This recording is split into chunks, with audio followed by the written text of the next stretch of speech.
Hello बच्चों, आपका H2 में स्वागत है। मैं आपका टीचर धीरज कुमार। मैंने अपना बीटेक NIT श्रीनगर से किया है और अब तक 25,000 बच्चों को पढ़ा चुका हूँ। लगभग 15 सालों से मैं पढ़ा रहा हूँ। बहुत सारे मेरे बच्चे इस समय IIT से या NIT से बीटेक कंप्लीट कर चुके हैं या बीटेक कर रहे हैं। अगली बारी है आपकी। आज आपको हम लोग मैथमेटिक्स शुरू करते हैं, एंजॉय करिए। वेक्टर में लेक्चर नंबर 3 तक कर लिए थे, आज हम लोग लेक्चर नंबर 4 करते हैं। डॉट प्रोडक्ट के विषय में हम लोग सीख रहे थे, थोड़ा बहुत डॉट प्रोडक्ट के विषय में जाने थे और डॉट प्रोडक्ट का कुछ एग्जाम्पल भी हम लोग ट्राई किए थे। आज आगे करते हैं डॉट प्रोडक्ट में ही geometrical interpretation of dot product. मतलब डॉट प्रोडक्ट में ज्योमेट्री में हम लोग क्या कर सकते हैं। ज्योमेट्रिकल इंटरप्रिटेशन का मतलब ज्योमेट्री में डॉट प्रोडक्ट का यूज करके हम लोग क्या फाइंड कर सकते हैं। अगर आपको देखना है तो डॉट प्रोडक्ट के यूज से हम लोग सबसे पहले तो प्रोजेक्शन फाइंड कर सकते हैं।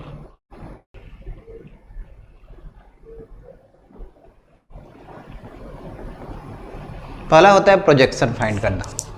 ठीक, जैसे सर देखो एक वेक्टर ए है, इस वेक्टर ए का अगर किसी बी वेक्टर पे आपको प्रोजेक्शन निकालना है, किसी ए वेक्टर का बी वेक्टर पर आपको अगर प्रोजेक्शन निकालना है। प्रोजेक्शन मतलब होता क्या है?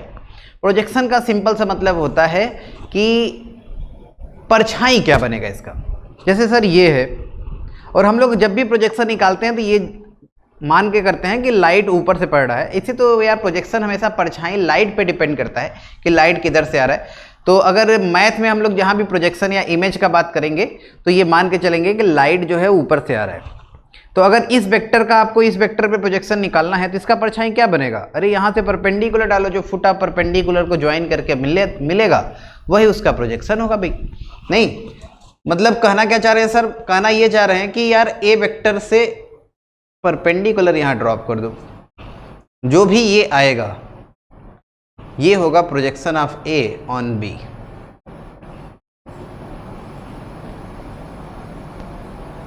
Projection of A on B, सही। अच्छा ये होगा कितना? जैसे मान लो ये एंगल अगर थीटा है, यहां से यहां तक का अगर लेंथ का बात करेंगे तो ये वेक्टर तो ये है, मैग्नीट्यूड होगा मॉड ए। अच्छा ये मॉड ए है और ये थीटा, तो ये कितना भाई? ये मॉड ए कॉस थीटा हो जाएगा। बेस के साथ क्या आता है? कॉस। तो ये ए का मॉड और ये थीटा, तो ये कितना? मॉड ए कॉस थीटा। अच्छा मतलब ए का प्रोजेक्शन बी पे मॉड ए कॉस थीटा होगा। हाँ यही होगा। अच्छा इसको कुछ और लिख सकते हैं क्या सर? लिख सकते हैं, देखो ए डॉट बी क्या होता है? Mod A mod B cos theta dot product.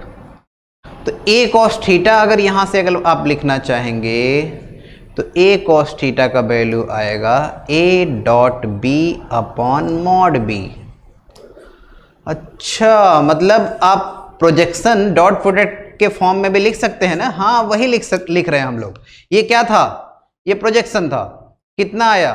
दोनों वेक्टर का डॉट अपॉन जिस पे प्रोजेक्शन लेना है उसके मॉड से डिवाइड कर देंगे तो आपको ए वेक्टर का बी वेक्टर पे प्रोजेक्शन मिल जाएगा।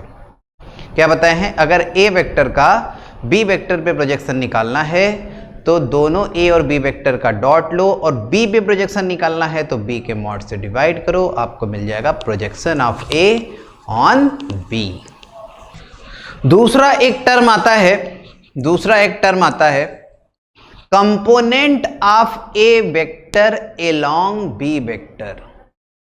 एक दूसरा टर्म आता है component of A vector along B vector, या इसी को दुनिया वाले दूसरे नाम से पुकारते हैं। वो दूसरा नाम होता है प्रोजेक्शन वेक्टर।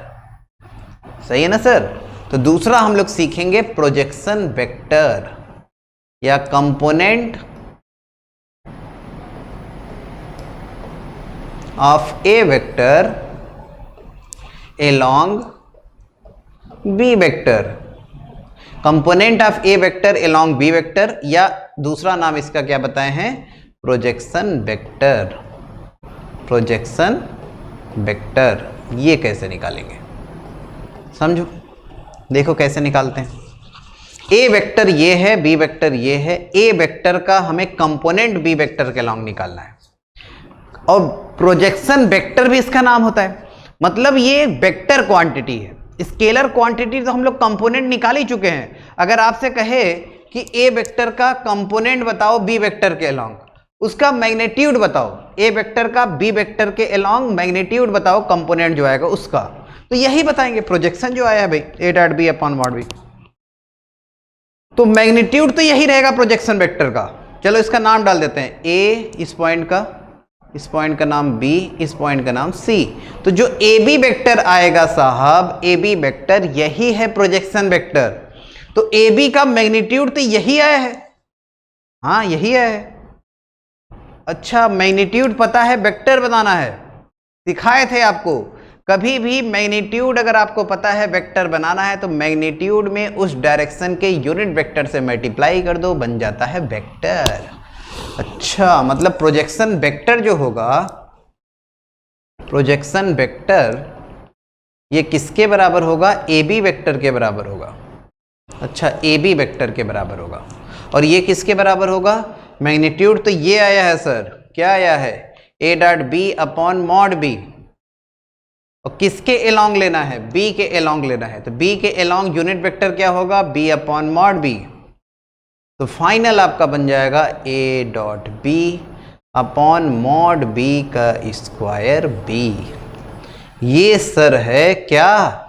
ए वेक्टर का कंपोनेंट बी वेक्टर के अलोंग, या इसी को बोलते हैं प्रोजेक्शन वेक्टर। इसी को क्या बोलते हैं? Projection vector. ठीक है सर, दूसरा सबको समझ में आ गया कि what is the projection vector and इसको कैसे हम लोग निकालेंगे। तीसरा देखो, एक ज्योमेट्रिकल इंटरप्रिटेशन और होता है डॉट प्रोडक्ट। तीसरा हम लोग निकालते हैं कंपोनेंट ऑफ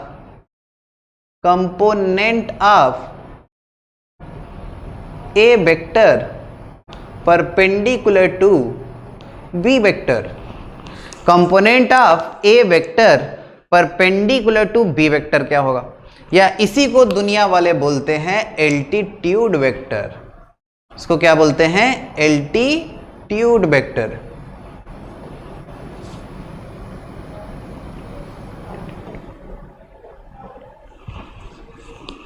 सही ना? इसको क्या बोलते हैं? Altitude vector.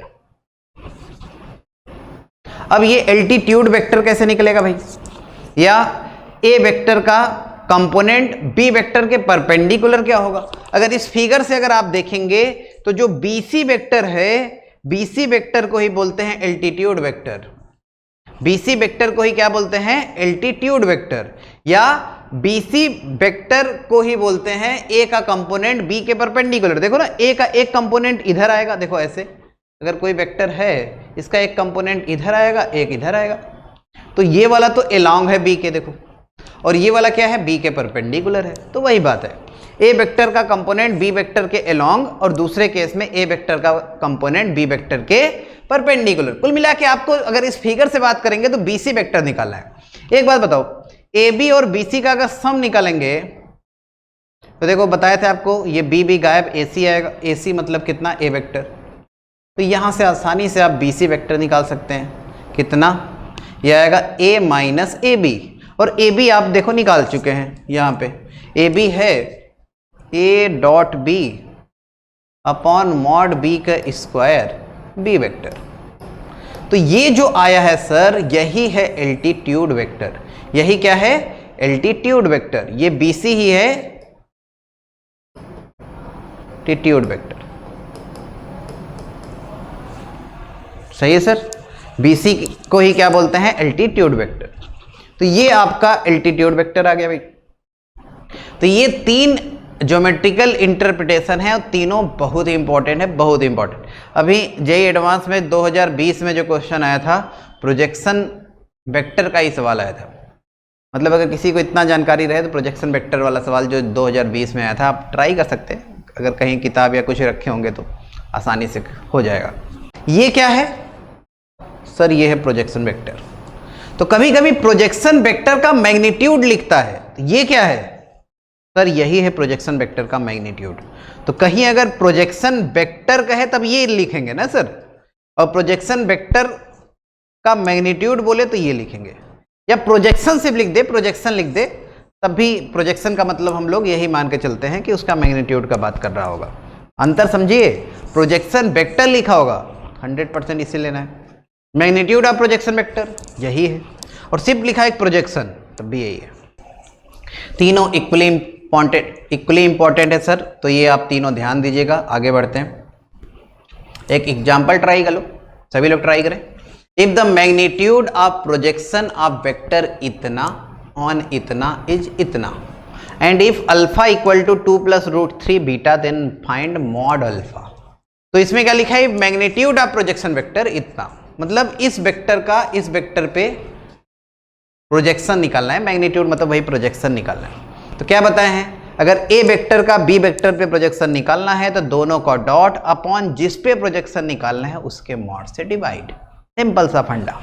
अच्छा, तो इसका प्रोजेक्शन इस पे लेना है तो दोनों को डॉट ले लो, √3 अल्फा प्लस बीटा, अरे डॉट लेने आते ही है, √3 अल्फा और बीटा, नीचे जिस पे प्रोजेक्शन लेना उसके मॉड से डिवाइड, इसका मॉड कितना 2 आ जाएगा, ये दिया कितना है √3 दिया है, तो यहाँ से आपको मिल गया √3 alpha plus beta equal to 2√3। ये है सर पहला इक्वेशन। और दूसरा इक्वेशन सवाल वाला खुद ही आपको दिया है कि ये एक अल्फा बीटा में रिलेशन भी है।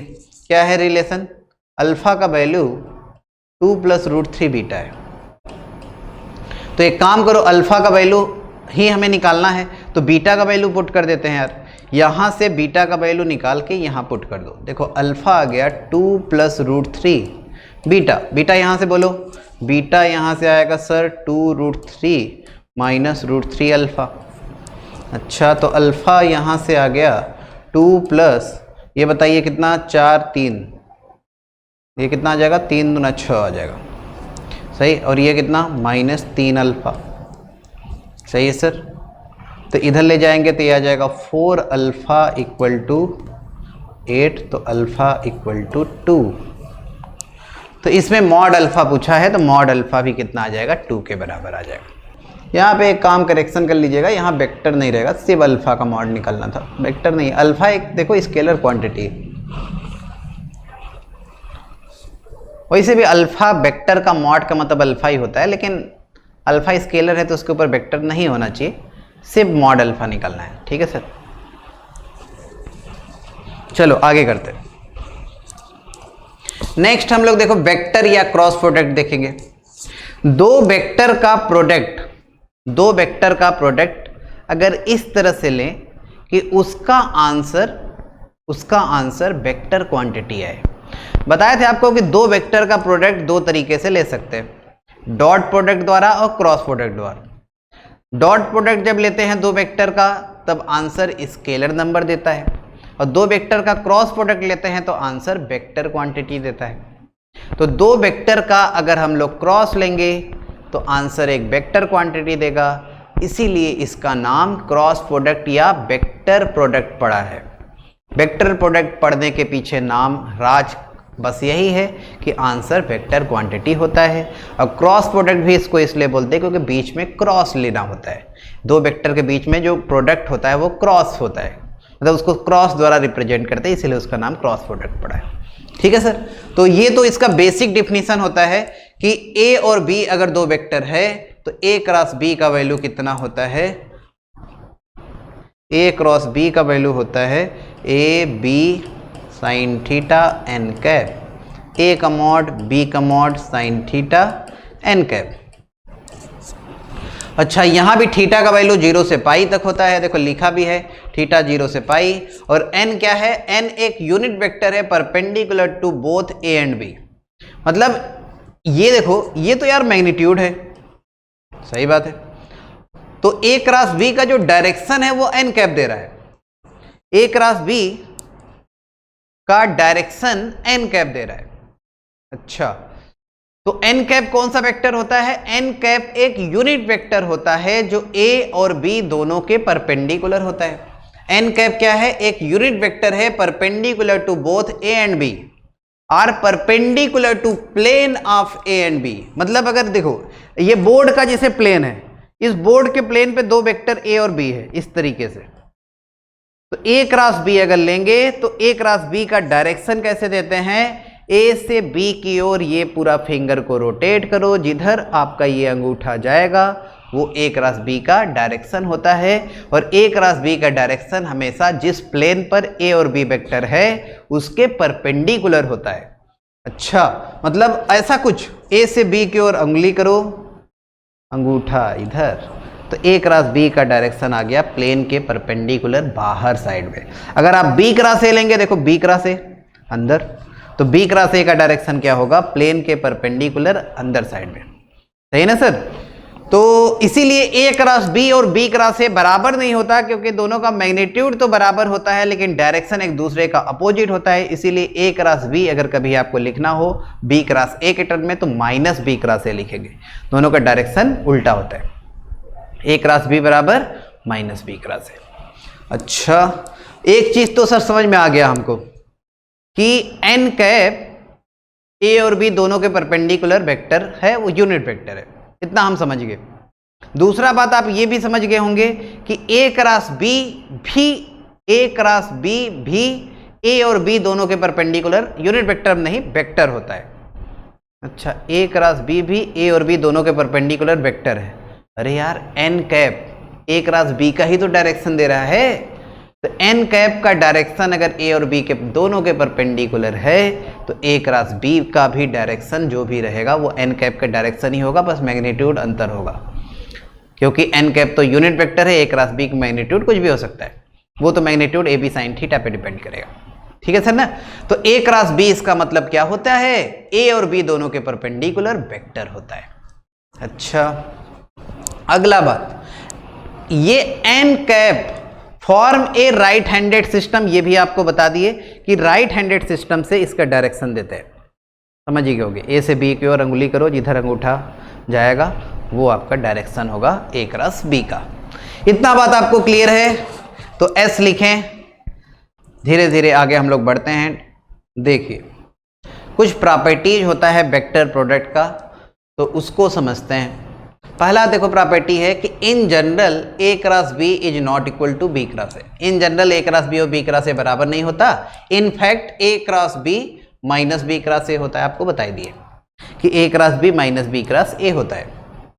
अच्छा, एम अगर कोई स्केलर नंबर है, दूसरा प्रॉपर्टी देखो, एम अगर कोई स्केलर नंबर है, एम ए क्रॉस बी अगर लिखेंगे, मतलब ऐसा कुछ रहे जैसे मान लो 2 ए क्रॉस बी, तो ये आपका खुशी है, इस 2 को ए के साथ भी लिख सकते हैं, 2 को बी के साथ भी लिख सकते हैं, मतलब इसे 2a क्रॉस बी भी लिख सकते हैं या a क्रॉस 2 भी लिख सकते हैं, तीनों आपस में बराबर ही होता है। वही बात लिखा है। दूसरा पॉइंट, अगर कोई scalar number a cross B में मल्टीप्लाई है तो ये स्केलर नंबर का मल्टीप्लाई आप a में या b में किसी में कर सकते हैं अपने खुशी से।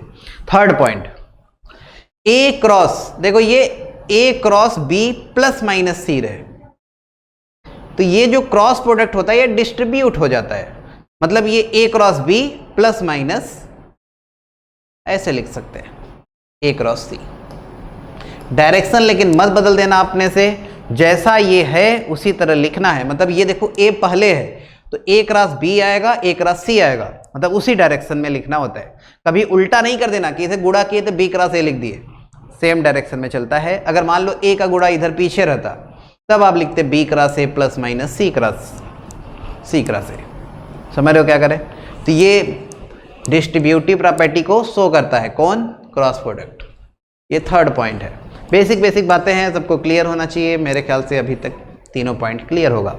चौथा property number 4, A cross B is non zero vector, मतलब ए और बी दोनों अगर नॉन जीरो वेक्टर है such that A cross B अगर जीरो लिखा है, ठीक है सर, मतलब ए और बी दो वेक्टर अगर आपको दिया है दोनों नॉन जीरो है। नॉन जीरो समझ ही रहे हो, जीरो वेक्टर समझाए थे आपको क्या होता है, मतलब ए और बी जीरो वेक्टर नहीं है। तो कभी अगर ए क्रॉस बी जीरो लिखा है तो ये तभी जीरो होगा जब ए और बी दोनों आपस में पैरेलल हो। समझो इस बात को, क्या है, ए क्रॉस बी है जीरो। ए क्रॉस बी होता कितना है?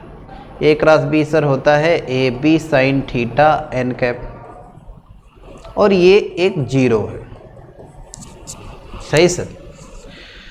तो ए नॉन जीरो वेक्टर है मतलब ये मैग्नीट्यूड जीरो होगा नहीं, बी भी नॉन जीरो वेक्टर है, मैग्नीट्यूड जीरो होगा नहीं, एन कैप तो यूनिट वेक्टर है, तो इसमें जीरो तभी आ सकता है जब साइन थीटा जीरो। तो साइन थीटा जीरो होने का मतलब क्या कि थीटा जीरो या पाई, थीटा जीरो या पाई होने का मतलब दोनों वेक्टर के बीच का एंगल जीरो या दोनों वेक्टर के बीच का एंगल पाई तभी आता है जब दोनों पैरेलल हो। तो वही बात लिखा है कि ए और बी दोनों क्या होंगे, पैरेलल। और दो वेक्टर अगर पैरेलल है तो उसके लिए कंडीशन आपको बताए थे कि एक दूसरे का लैम्डा टाइम्स लिख सकते हैं, तो ए बराबर लैम्डा बी। मतलब अगर कभी आपको डायरेक्ट ए क्रॉस बी जीरो लिखा हो तो यहाँ से आप बता सकते हैं कि ए वेक्टर बी वेक्टर का लैम्डा टाइम्स होगा।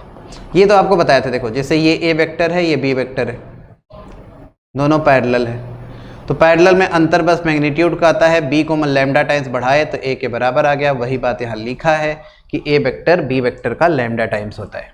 तो ये चौथा पॉइंट बहुत इंपॉर्टेंट है, बहुत जगह यूज आएगा। कभी भी अगर ऐसा दिखे आपको कि क्रॉस प्रोडक्ट जीरो है तो दोनों वेक्टर जिसका क्रॉस प्रोडक्ट जीरो है एक दूसरे का लैम्डा टाइम्स कर दिया करो। नॉन जीरो वेक्टर तो होता ही है, जीरो वेक्टर के लिए क्यों पूछेगा सर, वैसे लिखा रहना चाहिए। चलो आगे बढ़ते, कुछ और प्रॉपर्टी बेसिक है। अगर कभी भी दो वेक्टर इक्वल है, मतलब ए और ए दोनों देखो इक्वल है, तो उसका क्रॉस प्रोडक्ट क्या होगा, जीरो। सिंपल सा बात है, दो इक्वल वेक्टर होने का मतलब दोनों के बीच का एंगल जीरो होगा। जैसे ए और ए है, अरे दोनों इक्वल है भाई, इक्वल है का मतलब दोनों के बीच का एंगल जीरो, तो साइन जीरो जीरो मतलब क्रॉस प्रोडक्ट जीरो होता है। अच्छा आई क्रॉस आई दोनों सेम है तो उसका भी क्रॉस प्रोडक्ट जीरो, जे क्रॉस जे, के क्रॉस के, क्रॉस प्रोडक्ट जीरो होता है।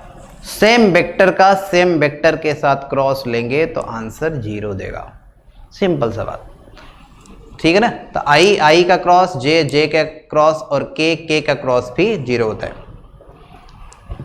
अच्छा ये जो आई जे के है, समझो ध्यान से, इन तीनों का अगर आपको क्रॉस प्रोडक्ट देखना है आपस में, तो एक काम किया करो, एक साइक्लिक ऑर्डर में आई जे के को लिख लो और हमें चलना है क्लॉकवाइज। ये कौन सा डायरेक्शन है, क्लॉकवाइज। अब अगर क्लॉकवाइज कभी भी चलेंगे तो आई और जे का क्रॉस लेंगे तो के आएगा। देखो साइक्लिक क्रम में चलने पे हमेशा आप सही आंसर बताएंगे, जैसे आई क्रॉस जे आंसर के, अगला के क्रॉस आई आंसर जे, और जे क्रॉस के आंसर आई। वही लिखा है, आई क्रॉस जे के बराबर होता है, जे क्रॉस के आई के बराबर, और के क्रॉस आई जे के बराबर होता है। सही सर ना। तो अगर जैसे मान लो आपको दो वेक्टर का गुणा करना है, एक वेक्टर है आई प्लस जे प्लस के और दूसरा बी वेक्टर है 2i माइनस जे प्लस के, ए क्रॉस बी अगर आपको निकालना है तो इसे तो एक मेथड और होता है डिटर्मिनेंट वाला, वो भी बताएंगे आपको। लेकिन अगर इन दोनों का क्रॉस प्रोडक्ट लेना है तो डायरेक्ट देख सकते हैं। देखिए आई में आई का क्रॉस जीरो, जे क्रॉस आई, यहां से देखो जे क्रॉस आई, देखो उल्टा ऑर्डर है, कभी भी उल्टा रहेगा। देखो ये इधर जाता है तो बताए थे आपको माइनस हो जाता है, तो माइनस के हो जाएगा। जैसे अगर आपसे कहे कि जे क्रॉस आई बोलो तो कहोगे माइनस के। कोई भी उल्टा, जैसे जे क्रॉस के आई है, के क्रॉस जे पूछे तो क्या बताओगे, माइनस आई। अगर आई क्रॉस के पूछे तो क्या बताओगे, माइनस जे। सही बच्चे। कब देखो आई क्रॉस आई जीरो, जे क्रॉस आई, अरे ए का बी में ले रहे हैं तो ये वाला इसमें गुणा होगा, जे क्रॉस आई माइनस के, तो ये हो गया सर माइनस 2k। बस वही सावधानी से गुणा करेंगे सही आएगा। देखो के क्रॉस आई ऑर्डर सही है, जे होगा, मतलब ये 2j हो गया। फिर आई क्रॉस जे कितना होता है, के होता है, और माइनस साइन है तो माइनस के। फिर जे क्रॉस जे जीरो, के क्रॉस जे माइनस आई, और माइनस है तो प्लस आई। ठीक है सर। आई क्रॉस के, देखो ये भी उल्टा ऑर्डर है, माइनस जे। जे क्रॉस के कितना होगा, आई, और के क्रॉस के कितना होगा, जीरो।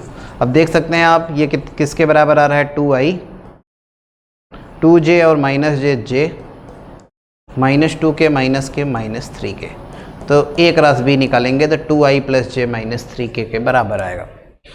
अगर इसी को इतना 6 बार हम लोग देखो मल्टीप्लाई किए हैं, 1 2 3 4 5 6, और आई का जे का के का गुणा 0 हुआ था, तो वो टोटल 9 टर्म आ रहा है। अगर इसको एक बार में आपको लिखना है तो एक फार्मूला भी होता है, आप कर सकते हैं A क्रॉस B। अगर दो वेक्टर इस तरह का दिया हो, एक वेक्टर है A1I A2J A3K और दूसरा वेक्टर है B1I B2J B3K, तो इन दोनों वेक्टर का जो क्रॉस प्रोडक्ट होता है ये होता है डिटर्मिनांट IJ के A1 A2 A3 B1 B2 B3, ये आपका होता है A क्रॉस B।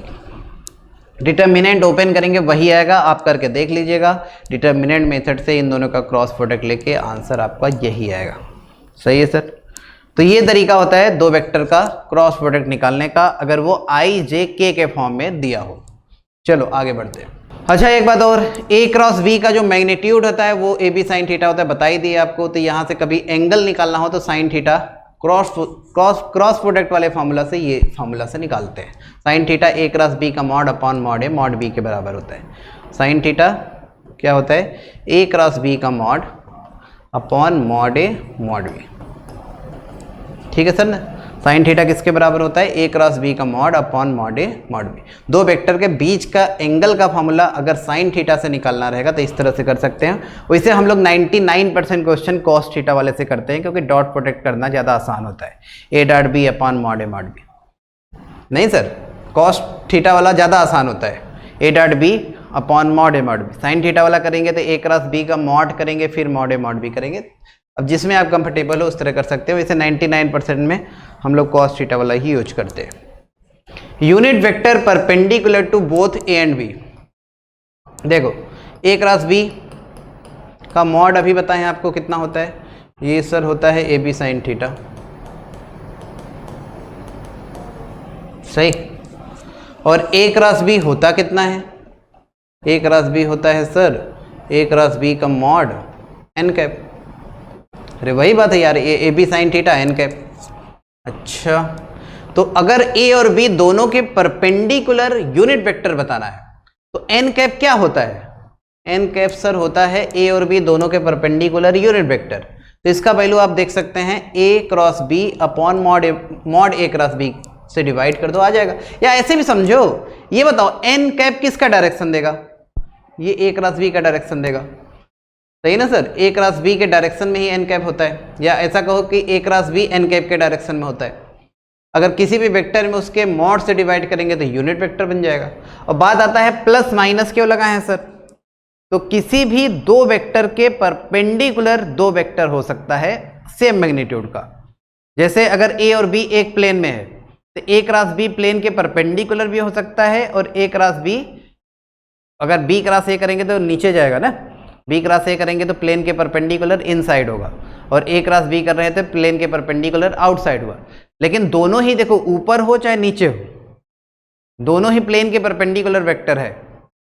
तो यूनिट वेक्टर अगर आपको लिखना हो तो ऊपर वाले में अगर प्लस दिखा रहे हैं तो नीचे वाले में माइनस दिखाएंगे, तो वही बात है, इसीलिए यहाँ प्लस माइनस लिखा है। एक बार तो IIT में यही सवाल पूछ लिया था कि दो वेक्टर A और B दोनों के परपेंडिकुलर, ऐसे लिखा था, दो वेक्टर A और B किसी प्लेन में है, दोनों के परपेंडिकुलर कितने यूनिट वेक्टर हो सकते हैं जो दोनों के परपेंडिकुलर हो।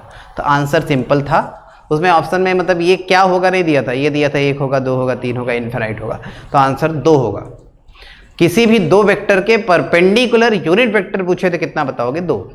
अच्छा अगर यूनिट वेक्टर छोड़ो, किसी दो वेक्टर के परपेंडिकुलर अगर आपसे कहे 10 यूनिट का वेक्टर बताओ, तो दो वेक्टर A और B के परपेंडिकुलर ऊपर भी हो सकता है नीचे भी हो सकता है, नहीं सर, और 10 मैग्नीट्यूड का ऊपर भी हो सकता है नीचे भी हो सकता है, तो कितने होंगे, 2।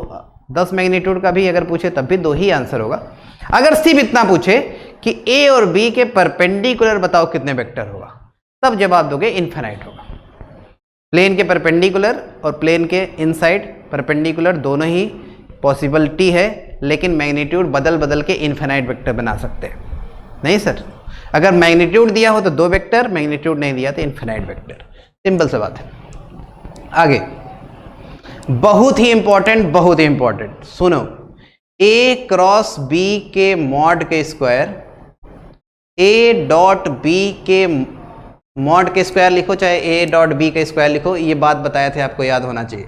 ए का स्क्वायर का मतलब ए डॉट ए, या इसी को हम लोग बोले थे ए का स्क्वायर, बात याद है?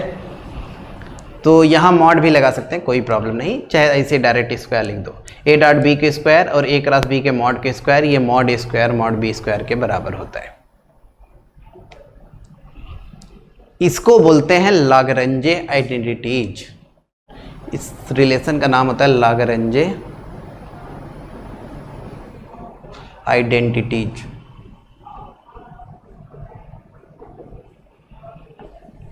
लाग्रेंजे आइडेंटिटी इसे बोलते हैं। ए क्रॉस बी के मॉड के square plus A dot B के स्क्वायर, ये mod A square mod B square के बराबर होता है। और ये प्रूव करना होता है 1 सेकंड में कर सकते हैं। ए क्रॉस बी का मॉड होता है A B sine theta, square करेंगे तो A square B square sine square theta. A dot B के स्क्वायर हो जाएगा A square B square cos square theta. LHS कर रहे हैं सर, सही ना? ध्यान से देखिए तो A square B square common और आ गया sine square theta plus cos square theta, और sine square theta plus cos square theta किसके बराबर होता है? 1 के।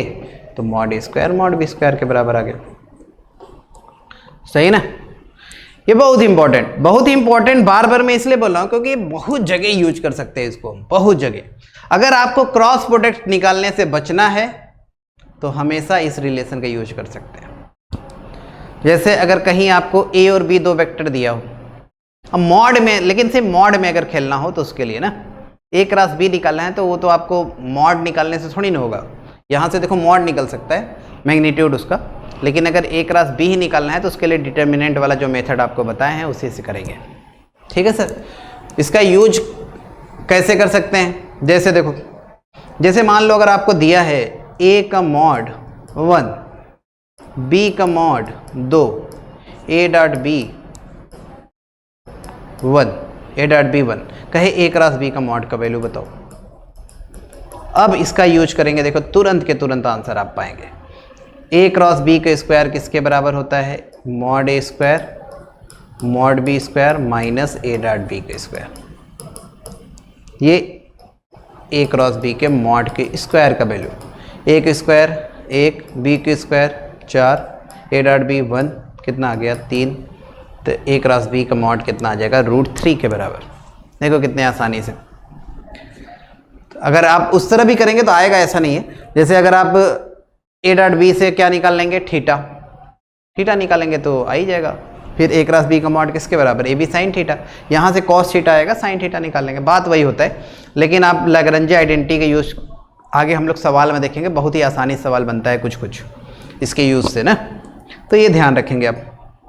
अगला, अच्छा लाग्रेंजे आइडेंटिटी से ये 10वां प्रॉपर्टी प्रूव कर सकते हैं। देखो ये बताओ यार, यहाँ से ए क्रॉस बी का जो स्क्वायर है इसे कितना लिख सकते हैं? यहीं से ये लिख सकते हैं सर ए का स्क्वायर बी का square minus A dot B का स्क्वायर, ए डॉट बी का स्क्वायर। ये ए डॉट बी का स्क्वायर है तो ये स्क्वायर कभी निगेटिव नहीं होता, ऑलवेज पॉजिटिव होगा। तो अगर आपसे कहे कि इसका मैक्सिमम वैल्यू बताओ तो क्या बताओगे? Mod A square mod B square, क्योंकि इसका अगर हम लोग मिनिमम वैल्यू रखेंगे तभी पूरा मैक्सिमम आएगा। अरे mod A square mod B square में से हम लोग ए डॉट बी के स्क्वायर घटा रहे हैं, सबसे कम घटाएंगे सबसे ज़्यादा आएगा, सिंपल। तो इसका अगर हम लोग वैल्यू 0 रखेंगे तो ये इसका मैक्सिमम वैल्यू आएगा। तो ये बात लिख सकते हैं कि ए क्रॉस बी का जो स्क्वायर होगा इसका मैक्सिमम वैल्यू ये हो गया, या ऐसा लिखो less than or equal to mod A square mod B square के बराबर। समझ लो ना? मतलब ए क्रॉस बी का जो मॉड के स्क्वायर होगा वो less than or equal to mod A square mod B square के बराबर होगा। Maximum value mod A square mod B square होता है किसका? ए क्रॉस बी के मॉड के स्क्वायर का। अरे ऐसे भी सीख सकते हो यार, ए क्रॉस बी कितना? A B sine theta, square करो A square B square sine square theta. Sine square theta का रेंज 0 से 1, तो मॉड ए क्रॉस बी जो है उसका स्क्वायर का मैक्सिमम वैल्यू कितना? साइन स्क्वायर थीटा को 1 रखेंगे तो maximum value mod A square mod B square, और मिनिमम वैल्यू कितना? 0। तो ये 0 से mod A square mod B square के बीच में लाई करता है। कौन? ए क्रॉस बी के मॉड के स्क्वायर। सही है ना सर? आसान है, समझ रहे हो? तो ये 10वां प्रॉपर्टी है, नोट कर सकते हैं आप। ए क्रॉस बी के मॉड के square less than or equal to mod A square mod B square होता है। ये बात जो आपको बता रहे थे इसको भी आप नोट कर लीजिए। मतलब इसका प्रूफ तो आपको बता ही दिए कैसे आता है, बस आप नोट कर लीजिएगा। एक वेक्टर अगर ए आई जे के टर्म में लिखा है a1i plus a2j plus a3 के, दूसरा vector b b1i plus b2j plus b3 के है, तो a क्रॉस b का वैल्यू डिटर्मिनांट आई जे के a1 a2 a3 b1 b2 b3 से जो डिटर्मिनांट बनेगा उसके बराबर होता है। प्रूफ इसमें कोई ज़रूरत नहीं है, अगर आप करना चाहें तो वही मल्टीप्लाई करके ही आता है। इन दोनों का क्रॉस प्रोडक्ट आप लेना, आई के साथ देख लेना क्या आएगा, यही आएगा a2 b3 minus, determinant open करने आता ही है, a2 b3 minus b2 a3 आएगा। इन दोनों का गुणा करेंगे, वही जैसे गुणा करने में 6 टर्म नहीं बना था, मतलब इसमें 2 टर्म i के साथ, 2 j के साथ, 2 k के साथ, तो उसको लिखेंगे जब तो वो डिटर्मिनेंट फॉर्मूला ही ओपन करने पे जो आता है वही मिलता है। ये देखा गया है, तो आप आसानी से गुणा करके प्रूव कर सकते हैं। तो a क्रॉस b का जो वैल्यू होता है डिटर्मिनेंट आई जे के a1 a2 a3 b1 b2 b3 के बराबर होता है। ठीक है सर, यहाँ तक आप 11 पॉइंट तक आप थ्योरी जो है 11 पॉइंट तक है। यहाँ तक अगर आपको पूरा कंसेप्ट क्लियर हो गया होगा तब इसका क्वेश्चन अब हम लोग क्रॉस प्रोडक्ट का ट्राई कर सकते हैं। पहला एग्जाम्पल आपके सामने रहा ये, सभी लोग ट्राई करें। पिछले साल मेंस में इसका यूज करके एक क्वेश्चन भी आया था। मतलब ये मैं तो बता रहा हूँ आपसे ना, ये जो क्वेश्चन है इतना इम्पॉर्टेंट है कि हम लोग जब पढ़ते थे 12th में तब उस समय जो आता था विद्या प्रकाशन का, मतलब इंट्रेंस एग्जाम, इंट्रेंस क्या मतलब वही बोर्ड एग्जाम का तैयारी करने के लिए, उसमें ईयर दिया रहता था कि ये क्वेश्चन कितना ईयर पूछा था। कम से कम 10-15 साल तो उसी समय पूछ लिया था, 15-20 साल पहले। सही, इस समय अगर आप देखेंगे तो ये कम से कम 20-25 बार तो पूछ ही गया होगा बोर्ड में। तो बोर्ड के लिए भी इम्पोर्टेंट और इसका यूज भी होता है। तो डायरेक्ट रिजल्ट की तरह भी आप याद रखेंगे कि 3 वेक्टर का सम अगर 0 होता है तो a cross b cross c और c क्रॉस a तीनों आपस में बराबर होता है। तो इसे प्रूफ हम लोग करेंगे, लेकिन आप रिजल्ट के लिए इसे नोट कर लीजिए, मतलब डायरेक्ट ध्यान रखेंगे, इतना सोचने का ज़रूरत न पड़े। बहुत तरीका है प्रूव करने का, बहुत तरीका। मतलब अगर एक ऐसे ये बताओ, ये 3 वेक्टर का सम 0 कब आता है? जब तीनों एक दूसरे को फॉलो करते हुए एक ट्रायंगल फॉर्म करें, मतलब ABC एक ट्रायंगल बनाएगा।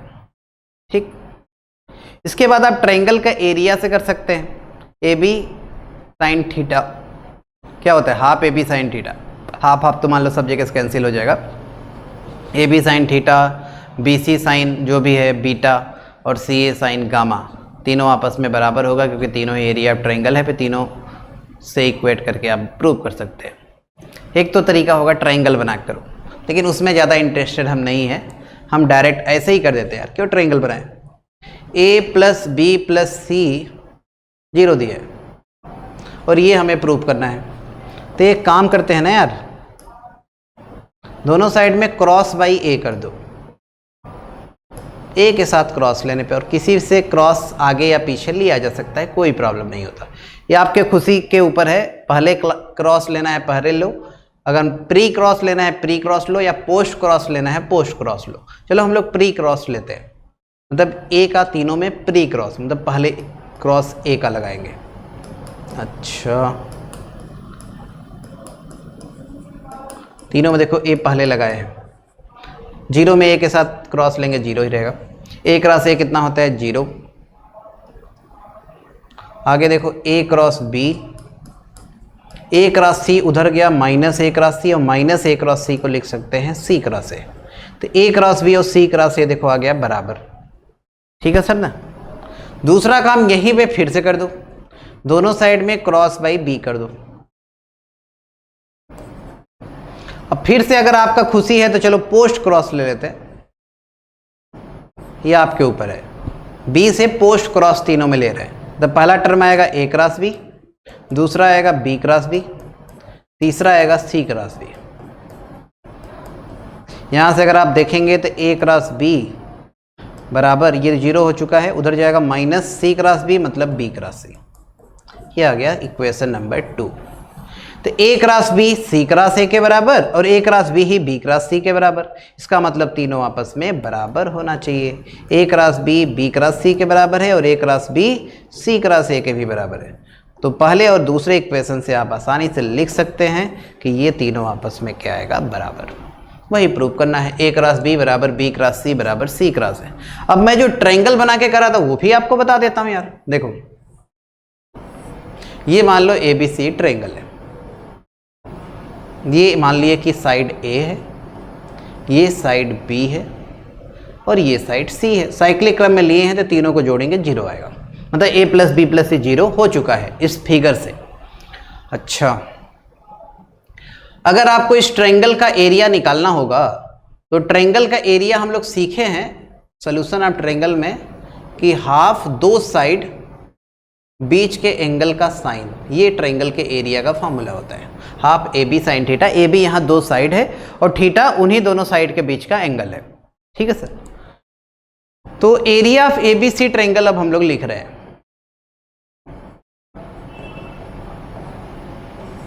Area of triangle A B C अगर हम लोग लिखें, वो भी वेक्टर एरिया लिख रहे हैं, वेक्टर एरिया लिखना ज़्यादा सही होगा। Vector area of triangle A B C. ये बताओ यार, ये बताओ ये ए को अगर आगे बढ़ाएं तो इसी वेक्टर को आगे बढ़ा दिए। ए और बी के बीच का एंगल मैं बताया था आपको, कभी भी दो वेक्टर के बीच का एंगल निकालना हो तो दोनों जिस पॉइंट पे मिले उस पॉइंट से दोनों वेक्टर बाहर की ओर निकलना चाहिए, तब उसके बीच का एंगल जो बनेगा वो लेना होता है दो वेक्टर के बीच का एंगल। तो यहां तो यार एक दूसरे को फॉलो कर रहा है, बाहर नहीं निकल रहा है, तो ए को बाहर निकाल दो यहां से। ये एंगल कितना है सर? ये एंगल है सी, तो ये एंगल कितना होगा? ये होगा पाई माइनस।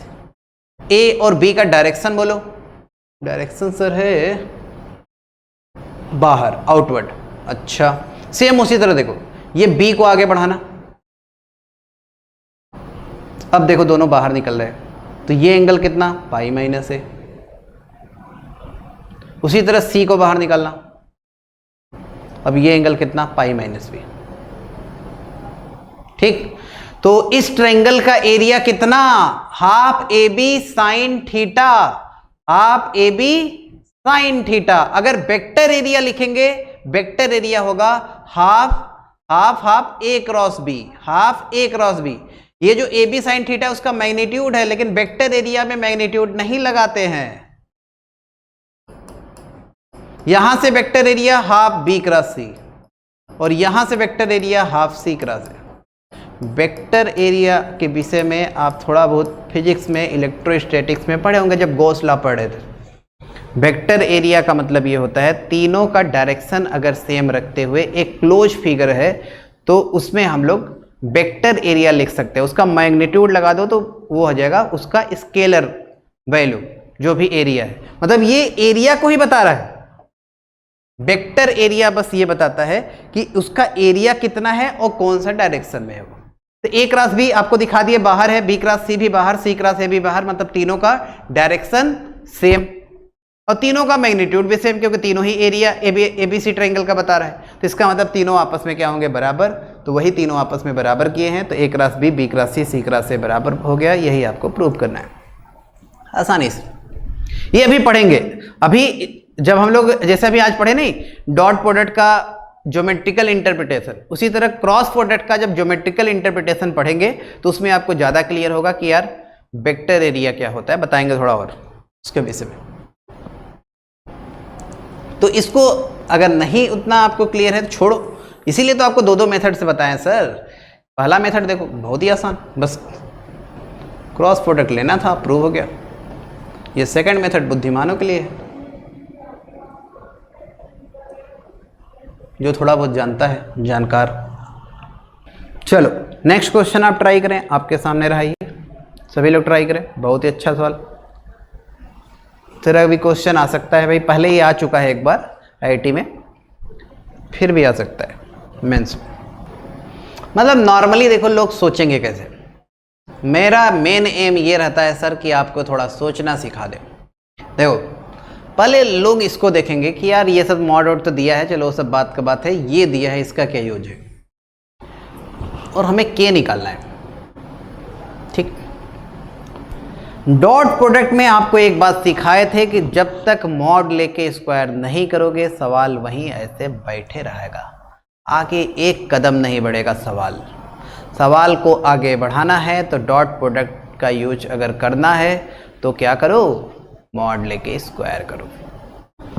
तो नॉर्मली इसको अगर लोग सोचेंगे तो ऐसे सोचेंगे यार कि अगर इसको c को इधर लेते आए, k हमें निकालना है, तो b माइनस 2c का अगर होल स्क्वायर कर दें तो BC के बीच का एंगल अगर कहीं से आ जाए तो काम हो सकता है, क्योंकि k स्क्वायर a स्क्वायर आएगा, a स्क्वायर का वैल्यू 1 है, k स्क्वायर आ जाएगा, k स्क्वायर आने का मतलब k आ जाएगा।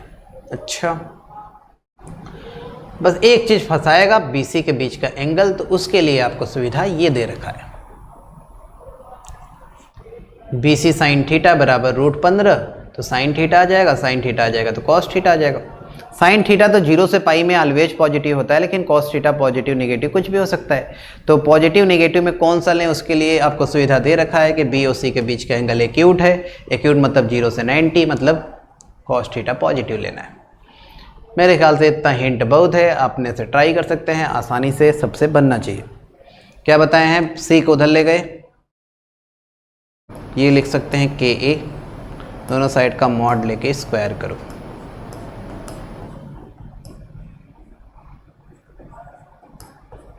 सही है सर। अब इसको ओपन करेंगे तो आएगा mod B square 4 mod C square minus 4b dot C, इधर के स्क्वायर, ए स्क्वायर का वैल्यू 1 है, इसका वैल्यू कितना है 1, देखो ध्यान से, ए का मॉड 1। अच्छा, और चाहो तो आप यार इसका वैल्यू याद करो, याद करो, याद करो, याद करो, अभी आपको जुगाड़ बताए थे, लाग्रेंजे आइडेंटिटीज, याद आया? क्या बताए थे? बी क्रॉस सी का मॉड के स्क्वायर, बी डॉट सी के स्क्वायर, बी स्क्वायर सी स्क्वायर के मॉड के स्क्वायर के बराबर होता है। बी क्रॉस सी के मॉड के square plus B dot C के मॉड के स्क्वायर बराबर बी के मॉड के स्क्वायर सी के मॉड के स्क्वायर के बराबर होता है। अच्छा, लाग्रेंजे आइडेंटिटीज, हाँ, ये कितना, √15 के स्क्वायर 15, बी डॉट सी आपको निकालना ही है, और बी के स्क्वायर कितना 16, सी के स्क्वायर कितना 1।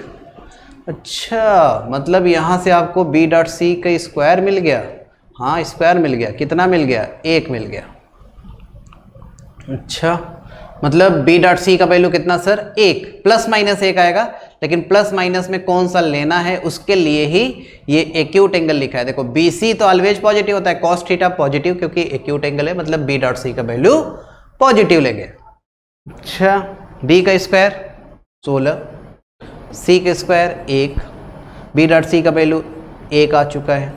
यहाँ से ध्यान से आप देखेंगे तो के स्क्वायर बराबर आ गया 16, मतलब के बराबर आ गया ±4। तो इस सवाल का आंसर आपका आएगा ±4। समझ गए? देखो लाग्रेंजे आइडेंटिटी का यूज तुरंत आ गया। किसी को अगर नहीं यूज करना है तब भी वो कर सकता है। कैसे कर सकता है सर? ऐसे कर सकता है, देखो बी क्रॉस सी का मॉड दिया है √15, ओपन करो, बी का मॉड सी का मॉड साइन थीटा, एक लाइन बस आपका बच जाता है, फायदा होता है थोड़ा बहुत लाग्रेंजे आइडेंटिटीज का। बी का मॉड 4, सी का मॉड 1, मतलब साइन थीटा आ गया √15/4। साइन थीटा होता है परपेंडिकुलर अपॉन हाइपोटेनस, बेस आ गया 1, तो कॉस थीटा आ जाएगा बेस अपॉन हाइपोटेनस 1/4। तो बी डॉट सी अगर देखना है कितना आएगा, तो बी डॉट सी क्या होता है, बी सी, बी का मॉड सी का मॉड कॉस थीटा, बी का मॉड 4, सी का मॉड 1, कॉस थीटा 1/4, कितना आया 1। देखो 4-5 लाइन करना हुआ हमें बी डॉट सी निकालने के लिए, और यहाँ से देखो तुरंत आ गया एक लाइन में। तो यही 4-5 लाइन आपको बचाना है, इसीलिए आपको लाग्रेंजे जी के सरल में जाना है। सही, लाग्रेंजे आइडेंटिटीज से आप करेंगे, आसानी से आपको मिल जाएगा। अगला क्वेश्चन आपके सामने स्क्रीन पे रहा, ये ट्राई करें सभी लोग। गिवन ए क्रॉस बी का वैल्यू सी है, बी क्रॉस सी का वैल्यू ए है, प्रूव दैट ए का मॉड सी का मॉड बराबर होगा और बी का मॉड 1 होगा। ए क्रॉस बी जो है ये सी के बराबर है और बी क्रॉस सी ए के बराबर है। ये बताओ यार, आपसे मैं क्या बताया था, ए क्रॉस बी होता क्या है? ए क्रॉस बी सर होता है ए और बी दोनों के परपेंडिकुलर वेक्टर। अच्छा, और ए क्रॉस बी लिखा किसके बराबर है? सर सी के बराबर लिखा है, ए क्रॉस बी ए और बी के परपेंडिकुलर होता है और वो सी के बराबर है। अच्छा, मतलब ए क्रॉस बी सी है तो सी इसका मतलब ए और बी के परपेंडिकुलर होगा। हाँ, नहीं समझे, ए क्रॉस बी ए और बी के परपेंडिकुलर होता है और ए क्रॉस बी सी है, इसका मतलब सी ए और बी के परपेंडिकुलर होगा। यहां से यही मैं आपको सिखाना चाह रहा था। कभी कभी एंगल नहीं देके ऐसे लिख देता है, जैसे कहीं लिख दे ए क्रॉस बी बराबर सी, मतलब आपको ए और सी के बीच का कभी एंगल चाहिए तो पता है आपको कि 90 है। ये क्या बताएगा आपको, ये आपको बताएगा कि ए जो है ये सी के परपेंडिकुलर है और बी जो है ये भी सी के परपेंडिकुलर है। सी ए और बी दोनों के परपेंडिकुलर होगा। उसी तरह यहाँ ये एक्सप्रेशन आपको क्या बताएगा, ये एक्सप्रेशन भी आपको बताएगा कि जो ए है ये बी और सी दोनों के परपेंडिकुलर है। तो A perpendicular to B, A perpendicular to C. सही बच्चे लोग? तो ध्यान से देखो, ए बी के परपेंडिकुलर, बी सी के परपेंडिकुलर और सी ए के परपेंडिकुलर, मतलब तीनों आपस में म्यूचुअली परपेंडिकुलर वेक्टर है। ए बी सी तीनों आपस में म्यूचुअली परपेंडिकुलर वेक्टर आ गया। ए बी सी तीनों क्या होंगे, म्यूचुअली परपेंडिकुलर होंगे। ये बात सबको समझ में आए कि ए बी सी तीनों आपस में क्या होंगे, म्यूचुअली परपेंडिकुलर होंगे। अब एंगल तो पता चल गया यार कि सब 90 डिग्री पे हैं, तो अब इसका मॉड में खेलना है हमें। देखो जो प्रूव करना है सब मॉड दिख रहा है, तो एक काम करो मॉड ले लेते हैं। ए क्रॉस बी का मॉड सी आएगा, मतलब सी का मॉड आएगा। यहाँ से देखो दोनों साइड मॉड लिए हैं सर। अच्छा, तो ये कितना, ए का मॉड बी का मॉड साइन 90, अरे ए का मॉड बी का mod sine theta, sine theta A और बी के बीच के एंगल 90 है, साइन 91। ये आ गया पहला इक्वेशन। उसी तरह यहाँ भी दोनों साइड का मॉड ले लिया, ये पहला से आया है, ये दूसरा से आया, दोनों साइड का यहाँ भी मॉड ले लो। तो बी का मॉड सी का मॉड, बी सी के बीच के एंगल 90, ए का मॉड, दूसरा इक्वेशन। क्या किए हैं, यहाँ पे दोनों साइड का मॉड, यहाँ पे भी दोनों साइड का मॉड। उसके बाद फिर एंगल यहाँ इसलिए नहीं लिखे क्योंकि साइन 91 होता है, दोनों जगह 1 आ जाएगा। अब दोनों का मल्टीप्लाई कर दो या डिवाइड कर दो, आपके खुशी के ऊपर है। दोनों को डिवाइड कर देते, फर्स्ट सेकेंड को डिवाइड करने पर देखो ये बी से बी कैंसिल हो जाएगा, ए का मॉड अपॉन सी का मॉड, सी का मॉड अपॉन ए का मॉड, मल्टीप्लाई करोगे ए स्क्वायर बराबर सी स्क्वायर, मतलब ए का मॉड बराबर सी का मॉड।